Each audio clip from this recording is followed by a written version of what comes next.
మీ car కి best ceramic coating premier care Apexer car detailing studio for contact.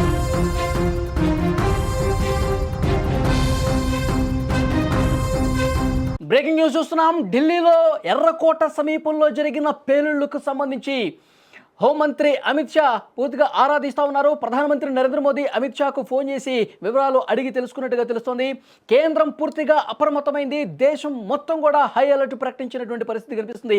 ఈ పేలుళ్ల ధాటికి 10 మంది చనిపోయారు, చాలా మంది తీవ్రంగా గాయపడ్డారు. గాయపడ్డ వాళ్ళలో కూడా చాలా మంది పరిస్థితి విషమంగా ఉన్నట్టుగా సమాచారం వస్తోంది.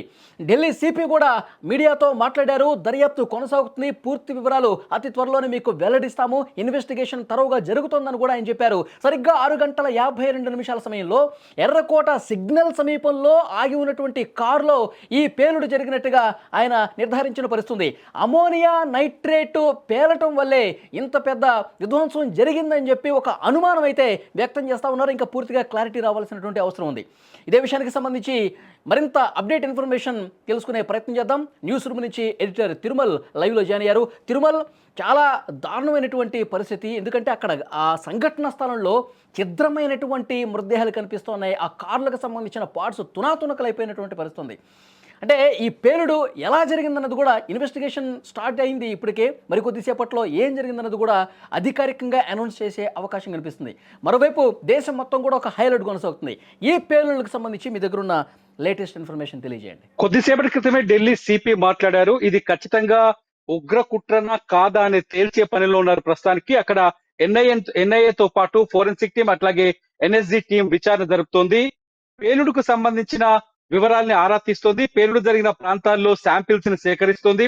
అయితే కొద్దిసేపటి క్రితం పేలుడికి కారణం అమోనియం నైట్రేట్ కారణమై ఉండొచ్చు అనే ఒక అంచనా కూడా వస్తుంది. ఎందుకంటే ఖచ్చితంగా అమోనియా నైట్రేటే పేలుడికి కారణమైతే ఇది ఖచ్చితంగా ఉగ్రకుట్ర అనే అనుమానించాల్సిన అవసరం కూడా ఇక్కడ ఏర్పడుతుంది. ఎందుకంటే ఉదయం నుంచి చూస్తున్నాం, దేశవ్యాప్తంగా దాదాపు 2,900 కేజీల అమోనియం నైట్రేట్ సీజ్ అయింది. అట్లాగే ఫరీదాబాద్ లో మొత్తం 4 అనుమానిత ఉగ్రవాద వైద్యులని అదుపులోకి తీసుకున్నారు. 8 మందిని అరెస్ట్ చేశారు హర్యానా, జమ్మూ కాశ్మీర్ పోలీసులు. ఢిల్లీకి 40-50 కిలోమీటర్ల దూరం, అంటే 1:15 జర్నీ దూరం ఉండే ఫరీదాబాద్ లోని వైద్య కళాశాలలో పేలుడు పదార్థాలు దొరకడం పైన ఉదయం నుంచే ఆందోళన వ్యక్తమవుతుంది. ఈ ఆందోళన వ్యక్తమై దేశ ప్రజలు కొంత అలర్ట్ అవుతున్న తరుణంలోనే ఢిల్లీలోని ఎర్రకోట metro railway station gate number 1 వద్ద భారీ పేలుడు జరగడం. ఈ పేలుడు జరిగిన తీరును కూడా ఒకసారి విశ్లేషించాలి. మనం గుర్తుపెట్టుకోండి, పేలుడు జరిగిన చోట ఒక కారులో ఈ పేలుడు సంభవించినట్టుగా ప్రాథమిక విచారణలో ప్రాథమికంగా మనకు తెలుస్తుంది. పోలీసులు అదే చెప్తున్నారు. అయితే ఆ కారు జరిగిన పేలుడులో, ఆ కారులో జరిగిన పేలుడు ఒక్కసారిగా 10 కారులు ధ్వంసమయ్యే విధంగా ఉన్నాయి. అంటే ఒకవేళ తొలుత కొంత ఒక అంచనా వచ్చింది, సిఎన్జి కారులో మంటలు వ్యాపించడం, బ్లాస్ట్ జరిగిన తర్వాత 10 కార్లు ధ్వంసమయ్యి ఆ 10 కారులో ఉన్న వ్యక్తులు చనిపోయి ఉంటారని ఒక అంచనా వచ్చింది. కానీ సిఎన్జి కార్లు పేలితే పేలుడు స్థాయి ఈ స్థాయిలో ఉంటుందా అనే ఒక చర్చ కూడా జరుగుతుంది. అంటే కారులో పేలుడు జరిగింది, 10 కార్లు ధ్వంసమయ్యాయి, 10 మంది ప్రాణాలు కోల్పోయారు. ప్రాణాలు కోల్పోయిన వారి మృతదేహాలను చూస్తుంటే తునాతునకలై ఉన్నాయి వాళ్ళ శరీరాలు. అంతేకాదు ఏదైతే పేలుడు జరిగిన పరిసర ప్రాంతాల్లో కొన్ని ఇళ్లు ధ్వంసమయ్యాయి, షాపులు ధ్వంసమయ్యాయి.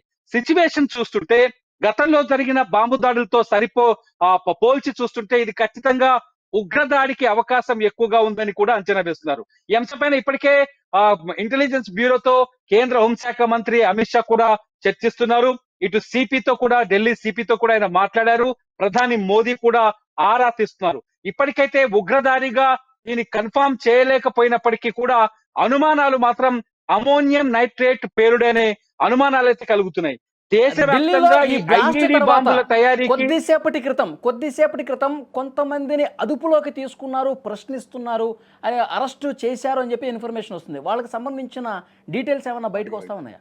ఎస్, అంటే కొద్దిసేపటి క్రితం కొంతమంది అనుమానితుల్ని కూడా అదుపులోకి తీసుకున్నట్టుగా తెలుస్తుంది. కొంతమంది అనుమానితుల్ని అదుపులోకి తీసుకోవడం ద్వారా కొన్ని సందేహాలు కలుగుతున్నాయి. ఏంటంటే ఇక్కడ ఆహ్, ఈ పేలుడు వెనకాల ఇంకెవరిదైనా కుట్ర ఉందనే ఒక చర్చ కూడా ఆస్కారం కలుగుతుంది. అంటే ఖచ్చితంగా ఎవరైనా కుట్ర పన్ని ఈ దాడికి కారణం అయి ఉంటారా? కుట్రపూరితంగా ఈ దాడి చేసి ఉంటారనే సందేహం ఇక్కడ కలుగుతుంది. మళ్ళీ అంటే ఈ దాడి వెనుక ఈ దాడి వెనుక ఏదైనా దుశ్చర్య ఉందా అనే అంచనా కూడా వచ్చే అవకాశాలు కనిపిస్తున్నాయి. ఉదయం నుంచి చూస్తున్నాం చాలా చోట్ల అమోనియం అంటే ఫరీదాబాద్ లో దొరికింది, జమ్మూ కాశ్మీర్ లో ఒక ఉగ్రవాద అరెస్ట్ అయ్యారు, గుజరాత్ లో ఒక డాక్టర్ ని అదుపులోకి తీసుకున్నారు, హైదరాబాద్ లో ఒక డాక్టర్ ని అదుపులోకి తీసుకున్నారు.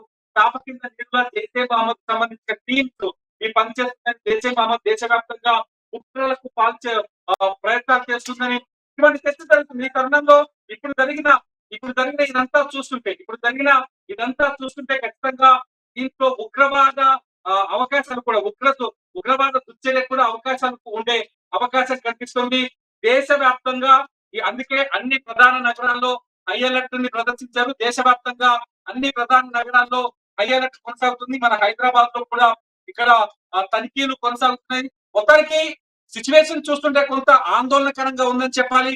దానికి సంబంధించిన పూర్తి కారణాలను ఇప్పటి వరకు మనం విశ్లేషించకపోయినా, పోలీసులు ఇంతవరకు నిర్ధారించకపోయినా, అక్కడున్న పరిస్థితులు కానీ, సీన్ ఆఫ్ అఫెన్స్ కానీ, ఇన్సిడెంట్ జరిగిన ప్లేస్ ని కానీ గమనిస్తూ ఉంటే ఖచ్చితంగా అక్కడ ఏదో దుశ్చర్య జరిగి ఉంటుందని అనుమానాలు కలుగుతున్నాయి. అందుకనే అనుమానితులు కూడా కొందరిని అదుపులోకి తీసుకున్నారు. సీసీటీవీ ఫుటేజ్ల ద్వారా అంచనాలు వేస్తున్నారు. సీసీటీవీ ఫుటేజ్ల ఆధారంగా అంచనా వేసి వాళ్ళని పట్టుకునే ప్రయత్నం చేస్తున్నారు.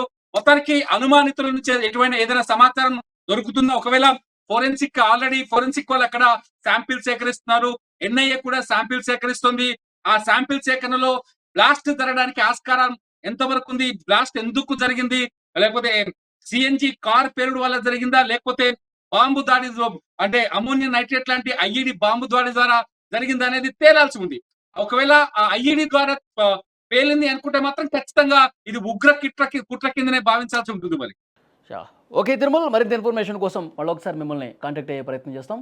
సో ఓవరాల్గా అక్కడ ఉన్నటువంటి పరిస్థితిని చూసిన తర్వాత, ఆ సంఘటన స్థలంలో ఉన్నటువంటి సిచ్యువేషన్ చూసిన తర్వాత ఉగ్ర దాడి జరిగి ఉండొచ్చు అని చెప్పి బలమైనటువంటి అనుమానాలు వ్యక్తమవుతున్నాయి. ఇంకా పోలీస్ అధికారులు కావచ్చు, లేకపోతే అక్కడ ఆధారాలు సేకరిస్తున్నటువంటి టీమ్స్ కావచ్చు, ఇంకా దర్యాప్తు చేస్తున్నటువంటి బృందం కావచ్చు, ఇంకా అధికారికంగా ఎలాంటి ప్రకటన చేయలేదు.